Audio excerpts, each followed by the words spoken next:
People want to feel important. We all have a storyline going in our heads, and we're the main characters of that storyline.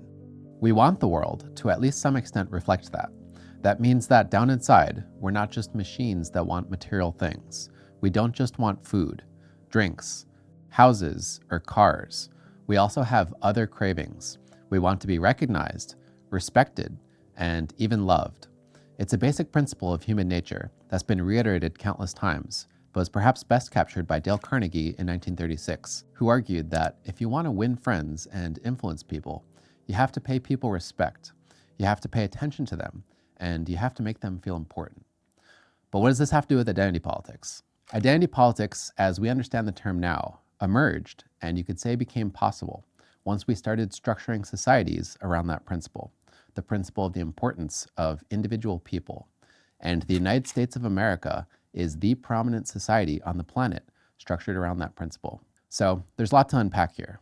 Today we're going to talk about identity, why we care about it, why we fight over it, and why that fighting is so bitter in America. I think it'll help to start by comparing people in societies now to people in societies, say, 500 years ago or 1,000 years ago. It doesn't seem like average people in earlier societies spent much time thinking about who they were deep inside, because the societies that they were born into didn't leave much space for that. You were probably told your place in the social order, your customs, your beliefs, probably who you were going to marry, and probably what your job was. If you were unhappy, you'd probably go to a religious figure or an elder who would say the solution would be to get back in alignment with society's expectations. So basically, the modern idea of a therapist was inconceivable at the time. People were aware of identity characteristics at the time, but they didn't have an idea of an authentic inner self being separate from the identity that society placed on them. So you probably wouldn't find, for example, people saying that society labels them a woman, but deep down inside, their authentic inner self is actually a man. Martin Luther is understood as the person who changed that, at least for Western civilization, when he nailed his 95 Theses to the Wittenberg's church door and began the Protestant Reformation. Martin Luther importantly made a distinction between inner lives and outer lives. Our outer life is how we conceive of ourselves in relation to society, and our inner life is how we genuinely feel inside. He said, "The word of God cannot be received and honored by any works," by that he means rituals, "but by faith alone, and that faith can reign only in the inward man." Martin Luther's inner self only had one dimension. It just meant your relationship with God, your decision to have faith or not have faith. But for Martin Luther, faith suffices for everything. So that marked a shift where it became politically conceivable to prioritize our inner life and not our outer life. The idea of our inner life developed over time. It was pushed along by romantic poets who glorified their own inner thoughts and feelings, and philosophers like Jean-Jacques Rousseau, who believed that people were inherently happy and good, and that it was society that accounted for most of humanity's problems. Gaining mastery over other animals, he said, produced humanity's first moment of pride.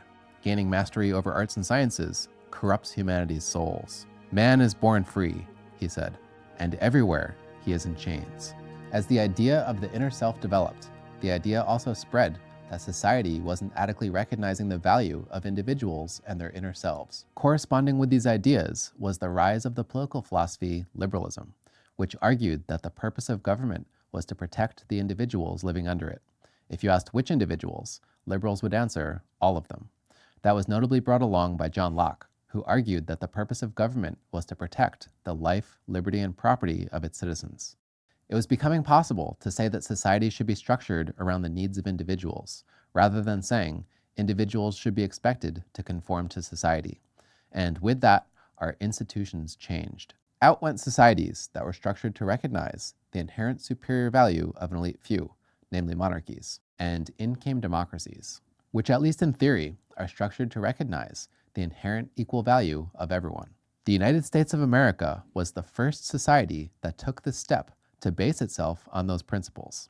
Its ideology is captured in the Declaration of Independence, which reads, "We hold these truths to be self-evident, that all men are created equal, that they are endowed by their Creator with certain unalienable rights, that among these are life, liberty, and the pursuit of happiness. That to secure these rights, governments are instituted among men, deriving their just powers from the consent of the governed. That whenever any form of government becomes destructive of these ends, It is the right of the people to alter or to abolish it, and to institute new government. We'll get back to the Declaration in a bit. Let's think for a moment about the concept of self. One way that we think about self is in terms of our own individual person. I am me, and you are you. But another way that we think about self is in terms of groups. Human beings have a natural tendency to categorize things. We say, this group of people all have a certain thing in common, so I'll create a word for that for generalization purposes. We say these people are men, and these people are women. These people are short, and these people are tall. As we make these categories, we're aware when we ourselves fit into them, and we're also aware that there are other people who don't fit into them.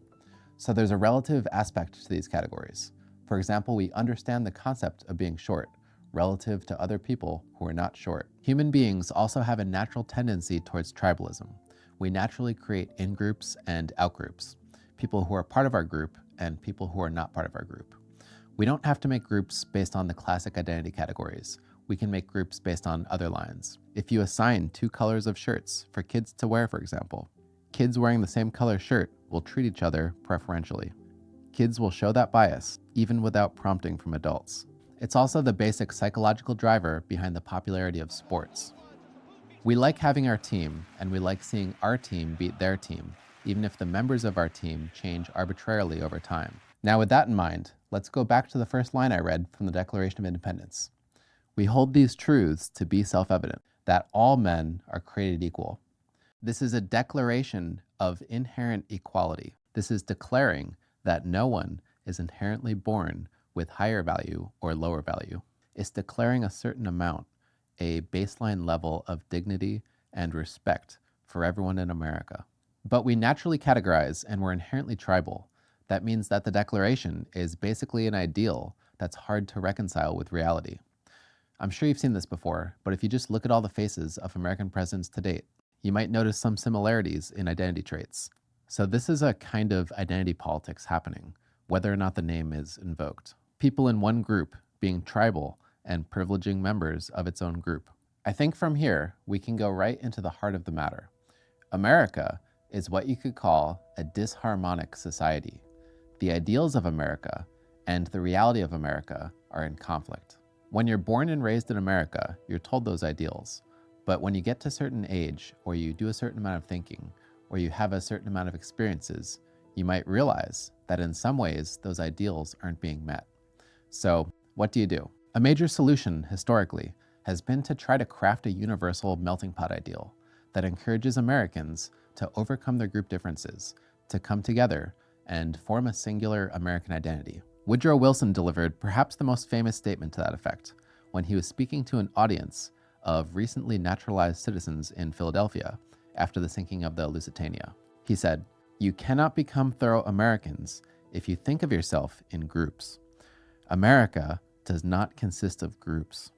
A man who thinks of himself as belonging to a particular national group in America has not yet become an American."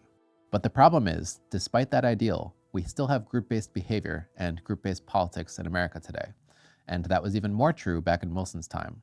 Not only did we have identity-based discrimination and even persecution back when Wilson made that speech, but as law professor Amy Chua pointed out, Wilson was himself a beneficiary and practitioner of tribal politics. Like every president before him, as well as nearly every holder of an important public office, Wilson was a white Protestant male. You could argue that we should stick with this melting pot approach, and that America will fully integrate and achieve identity-based equality if you give it a long enough timeline.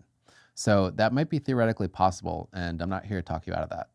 But it should be uncontroversial enough to say that it hasn't fully worked yet. Another solution to the problem would be to say that these ideals don't work, and that we need a new society with new ideals. But I don't think that's a popular enough attitude to really get into here. A third solution, which is popular, is to push for moralistic reforms, which highlight the problems that specific groups face. Here's Samuel Huntington, a respected political scientist, describing how the reform approach typically works. Major groups in American society become obsessed with the facts of inequality, lack of freedom, arbitrary power. They dramatize those facts and force them upon the public consciousness, making it impossible for decision makers and the attentive public to ignore the extent to which the actuality of political life contradicts American beliefs. That was written in 1981 but describes the type of identity politics that we're used to when we hear the word today. People in America are encouraged to get in touch with themselves. They're told that their personal experiences and their personal feelings matter. They're also told that they live in a society where no one is supposed to be regarded as inherently superior or inferior to another. They then find contradictions in their actual experiences and feel entitled to air their grievances publicly and demand that society adjust to fix those problems and iron out its hypocrisy. Other people don't recognize those problems, or they believe that their own problems are worse, or they believe that these grievances are in some way an attack on America and its ideals. But in any case, battle lines form, and then we get the drawn-out political fighting that we're used to today. I wanted to examine why this fighting was so bitter, specifically in America. America, from time to time, is racked to its core from this fighting. It became popular, even just a couple years ago, to speculate if America was headed towards another civil war. Just the fact that we can parse that sentence, that America might be headed towards another civil war, again largely from identity problems, I think is remarkable. And I think the answer as to why it's so bitter in America comes down to the nature of American identity. American identity is unique. There's no other country in the world that has an identity quite like it. And to make that point, I'll again lean on Samuel Huntington, who wrote, "For most peoples, national identity is the product of a long process of historical evolution, involving common ancestors, common experiences, common ethnic background, common language, common culture, and usually common religion. National identity is thus organic in character." Such, however, is not the case in the United States. American nationalism has been defined in political rather than organic terms. American national identity is unusual in that it was founded at a specific moment in time and on a political act, on July 4th, 1776, when the Declaration of Independence was signed. The principles that are contained in the Declaration formed what you could call the American Creed, or American values. So, what are those values? You could break it down to 5 principles: liberty, equality, individualism, democracy, and rule of law under a constitution. You can call these values the American consensus. They're so widely shared and held by Americans that there isn't really much in the way of competition for them. Those values basically have a political monopoly in America. There are no major political parties or powerful movements that are explicitly against them. Wrapped up in those values, really all 5 of them, is the statement that all men are created equal. Since we believe, at least as an ideal, that no one is born inherently inferior or superior to another, we also believe that we should structure our society based on the principles of freedom and equality, where every single person is considered important, where all legal adults have the right to politically participate, and where no one is above the law. While Americans do broadly agree on those values, generically understood, they disagree on how to interpret them. So for example, think about affirmative action. Does affirmative action make America a more equal country or a less equal country? What does the word equality even mean when it comes to affirmative action? So it's a complicated question, and there isn't broad agreement on the answer. The point is that when Americans fight over an issue like affirmative action, which is ultimately based on identity, they're fighting holding the same core values and just disagreeing on how to interpret them. Another thing that leads to fighting is the fact that we don't have the same experiences, and we're often working off different sets of facts. So for example, whether or not you support affirmative action might be shaped by your experiences or the set of facts that you're working off of. So another way to say it is that while we hold the same values, we might be living in different realities, and that can lead to fighting. Despite those differences, those values come together for Americans to form a strong and distinctly political national identity that can't be readily found elsewhere in the world. Canada, for example, doesn't have a strong sense of national identity. As their first prime minister put it, Canada has too much geography and too little history. Not only is American national identity strong, but it's also a distinctly political ideal. Americans can be accused of being un-American when they don't live up to the ideals of their country, and that's an accusation that's widely understood across the country. Again, that's unusual. Most other countries don't have that. The French, for example, aren't accused of being politically un-French. The Spanish aren't accused of being politically un-Spanish. Another thing that's unusual about America is that those values run to the very bottom of American identity, so there's nothing really under them. China, for example, is another country that's dominated by a single political ideology, which is communism, or socialism with Chinese characteristics. But you could take that ideology away, and Chinese national identity would remain. They have enough shared history and enough of a shared culture in China that existed before communism did to make that pretty much a certainty. Americans don't have that. Again, American identity began at a specific moment in time on July 4th, 1776, and we've built American culture and American history on top of that. So that was about 250 years ago. Since then, we've had one consistent set of ideals, one constitution, and one government. That all comes together to form the bedrock of how we think about America and American identity. If you look around the world and try to find another country in the same situation, I think you'll gain an appreciation for how unique that is. But that also puts a sense of importance on America and its institutions and its ideals. So if you took them away, if you took away our Constitution, or you took away our government, or you took away our ideals, then what would be left of America? What would happen to American national identity? What would hold Americans together? The answer is that nobody knows, because it's never happened. With that importance comes passion. When Americans are told that America's failing, that it's hypocritical, that it's racist or sexist or whatever, it feels like a deep nerve is being hit. It feels like an existential threat to the bedrock of American identity. So then people rush to defend it, and you get these dramatic political battles on public display for the world to see. I think there's also a simple power politics component to all this, where people believe that placing attention and giving into the interests of one group hurt the prospects of their own group. So I think that's definitely a major component of what's happening, but also that happens everywhere. And we're trying to answer the question, why is this fighting so bitter, specifically in America? So I think what I've laid out here answers that question and hopefully helps your understanding of what's happening. When America is racked by this fighting, it can seem like it's falling apart. And of course, that's a possibility. But I think in some other senses, it means that America is coming alive. We all want to live in a society based on the principles of freedom and equality. We want to live in a society with individualism, democracy, and rule of law under a constitution.